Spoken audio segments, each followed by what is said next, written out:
Notion de gradient de concentration et de transfert ou transport passif-actif au travers une membrane biologique. On parle de gradient de concentration dès qu'il existe une différence de concentration de part et d'autre d'une membrane.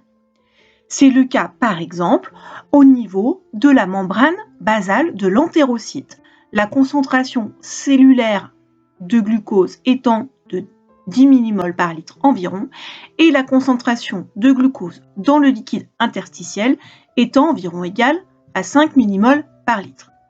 Si la membrane est perméable aux solutés, celui-ci va avoir tendance à passer du compartiment le plus concentré au compartiment le moins concentré afin d'atteindre l'équilibre des concentrations.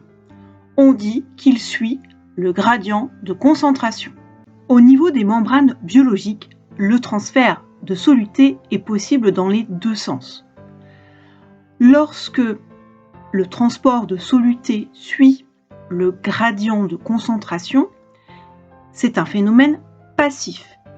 Il n'a pas besoin d'apport d'énergie extérieure, il suit les lois de la chimie.